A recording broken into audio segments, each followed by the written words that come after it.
नमस्कार, संसद टीवी में आपका स्वागत है। मैं हूं प्रतिबिंब शर्मा। संसद के बजट सत्र के दूसरे चरण के दूसरे सप्ताह की आज से शुरुआत हो रही है। सदन की कार्रवाई शुरू होने से पहले हम हाजिर हैं दोनों सदनों में आज होने वाले कामकाज का पूरा ब्यौरा लेकर हमारे खास कार्यक्रम संसद में आज के साथ।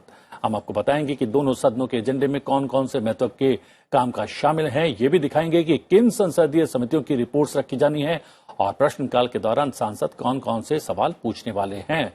इसके अलावा दोनों सदनों में आज सत्ता पक्ष और विपक्ष की क्या रणनीति रहने वाली है, उस पर भी रहेगी हमारी नजर। संसद के एजेंडे से जुड़ा हर अपडेट देने के लिए संसद भवन परिसर में मौजूद हैं हमारे संवाददाता पवन कुमार शर्मा, जो हमें लोकसभा से जुड़ा अपडेट देंगे। साथ ही हमारे साथ नव विक्रम सिंह भी जुड़े हुए हैं, जो हमें राज्यसभा से जुड़ा हुआ अपडेट देने वाले हैं।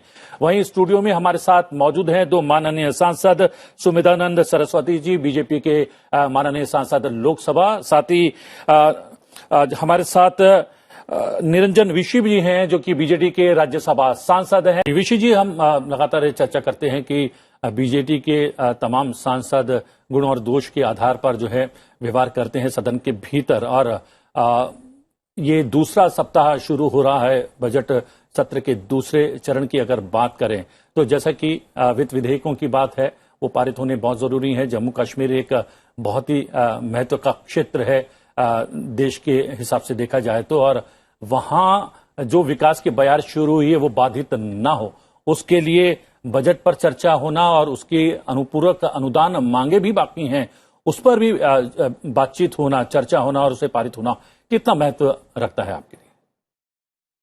और देखने वाली बात यह है कि आज बजट सेशन चलेगा, ठीक ढंग से चलेगा, हम पॉजिटिव आशा करते हैं। और हमारा उड़ीसा के मुख्यमंत्री, माननीय मुख्यमंत्री श्रीयुक्त नवीन पटनायक भी चाहते हैं कि देश का विकास, उड़ीसा का विकास, और ये जो आज बिल आने वाली है, बजट का डिस्कशन पास करने वाली है जम्मू कश्मीर के बारे में, वास्तविक को जम्मू कश्मीर अभी उसका जम्मू कश्मीर का विकास के लिए उसका बजट पास करना है और विकास के लिए काम करना है, बहुत ज़रूरी है।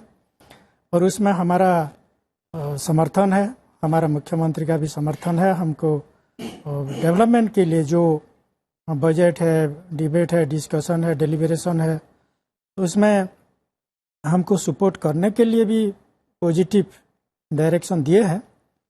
तो देश का विकास अभी जरूरी है। हमारा जो फ्रीडम फाइटर थे उसका जो आशा आकांक्षा था, डॉक्टर बी आर अम्बेडकर का, सरदार वल्लभ भाई पटेल का, महात्मा गांधी का, हमारे बिरसा मुंडा का, जयपाल सिंह मुंडा का, तो जितना भी है भारत देश का, उसका हमारे भारत देश का विकास के लिए सब चाहते हैं। और ये भारत का विश्व का सबसे बड़ा जो सर्वोच्च पवित्र सदन है हमारा पार्लियामेंट, और सब जितने मान्यवर सांसद हैं लोकसभा का, राज्यसभा का, वो सब जानते हैं कि कैसे समाधान करना है देश का विकास के लिए, कैसे बजट पास करना है रूरल डेवलपमेंट के लिए, क्योंकि भारत एक बड़ा देश है। और ये हम पढ़ते थे बचपन में कि India is a big country with poor people. तो 80% पीपुल जो है भारत का ग्रामीण में रहते हैं, गांव में रहते हैं, और किसान भी हैं, तो उसका विकास जरूरी है। वो जो बिजली, सड़क, पानी और फूड क्लॉथ शेल्टर, अभी लोग मांग कर रहे हैं कि हमको अच्छी शिक्षा, जो higher education, quality education, technical education, professional education, vocational education चाहिए।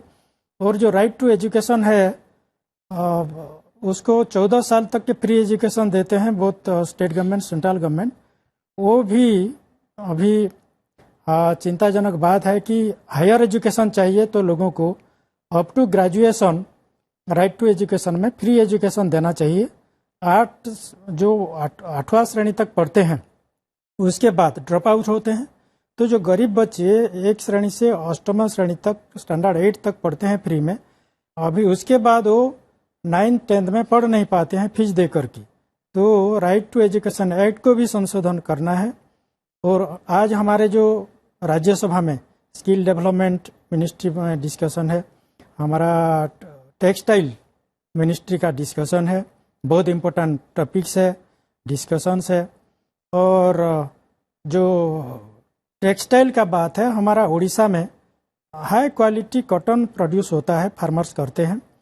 और लेकिन हमारा उड़ीसा में टेक्सटाइल कॉटन फैक्ट्री नहीं है, टेक्सटाइल कॉटन इंडस्ट्री नहीं है, जीनिंग मिल है, स्पिनिंग मिल नहीं है, वेवर्स बहुत है, एक्सपीरियंस वेटरन वेवर्स है, लेकिन वहाँ इंडस्ट्री फैक्ट्री नहीं होने के कारण हमारा विकास बाधा प्राप्त होता है। उसमें हमारा भी चर्चा करना आज है।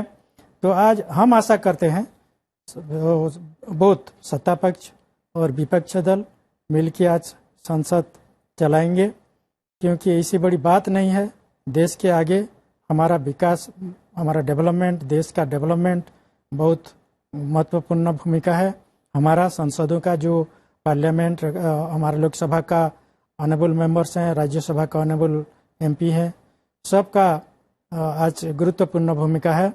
तो निश्चित तौर पे हमारा संसद ठीक ढंग से चलेगा। निरंजन मिश्र जी, यहाँ पर एक जो महत्व की बात यहाँ पर सुमिधानंद जी ने कही है कि कहीं ना कहीं केंद्र सरकार अपने तरीके से या फिर उसके विभिन्न मंत्रालय अपने प्रयास तो कर ही रहे हैं, साथ ही साथ सामंजस्य जो है राज्य सरकारों से भी अगर बैठ पाए इन विषयों पर, चाहे वो सौर ऊर्जा प्रौद्योगिकी की बात हो, उसके इस्तेमाल की बात हो, या फिर अमृत सरोवर को चिन्हित करने और उनको फिर से जो है पुनर्जीवित करने के प्रयास की बात हो, तो राज्य सरकारों का भी सहयोग होना चाहिए। क्या सामंजस्य से ही हम लोग इस विषय में कुछ आगे बढ़ सकते हैं? डेफिनेटली हो रहा है। राज्य सरकार संघीय व्यवस्था में भारत, ये जो हमारा संघीय व्यवस्था है, फेडरल सिस्टम ऑफ गवर्नमेंट में केंद्र सरकार और राज्य सरकार जो मिल के काम करेंगे तो भारत का, राज्य का भी डेवलपमेंट होगा।